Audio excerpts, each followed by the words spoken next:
All right, very good. We'll move on to the next caller. Caller, welcome to the show. You're live on the air. Please tell us your name and where you're calling from. Hi, this is Steven from Pennsylvania. Welcome, Stephen. How are you today? I'm doing well. How are you guys doing? Doing great, doing great. What's your question for Rabbi?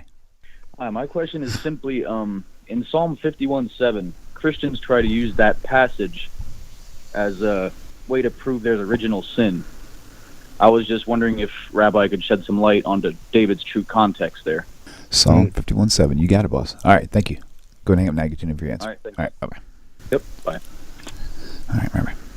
There are actually two passages like this. Those two passages, both here and the other one is in Genesis 8, convey that mankind comes to this world in a sinful state. Behold, I was brought forth in iniquity, and in sin did my mother conceive me. Again, you'll have a very similar kind of passage in Genesis chapter 8, that man is sinful from his youth. What is from his youth? Why is he born in iniquity? Why does he say my whole life is a complete iniquitous thing? Why is there a modifier when the Tanakh is describing the nature of man? Why, when Tanakh describes a human being as sinful, why does it refer to him as in the youth or childhood or in birth?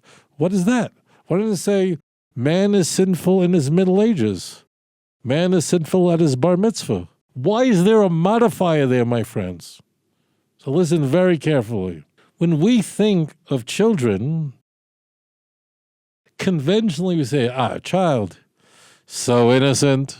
But in truth, that's not the case at all. Children have no free will because they're not a baldas. They don't have requisite intellect, their frontal cortex, all the things that someone would understand the difference between good and evil and consequences of behavior are not there for children.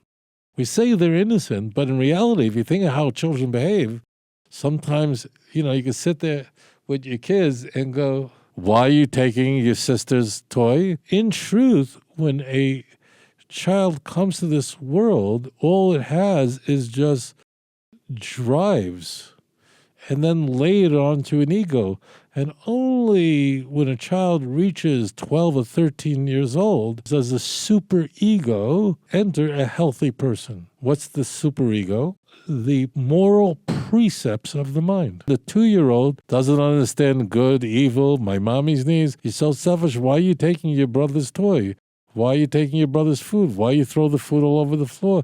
The answer is we don't hold children accountable because in youth, their behavior mimics bad behavior. It's not really bad behavior because they don't have free will yet. A person is born into this world and it begins with an id, which is just the drives and the ego, how it connects to the world.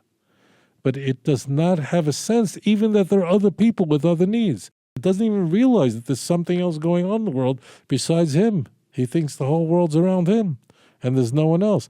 And as parents, we work really hard to teach children how to share, to teach children to be respectful. He doesn't like what his sister did. He just runs over and smacks her in the head. If adults behave the way children do, they'd go to jail. And in fact, when we want to convey to an adult that they're behaving badly, we tell them you're acting like a child. Acting like a child is never a praise. It's never a compliment. That's why the text modifies it. It's not referring to original sin. It's referring to the nature of a child before it matures. So that's what the Torah is saying. Again, I refer you to Genesis 8 and here to Psalm 51. Man is wicked or iniquitous in his youth, in his childhood. If it's talking about the nature of man in general, that man is just a sinful being, totally depraved, a doctrine of Reformed theology, but really a doctrine of Augustinian theology, but really a doctrine of Paul.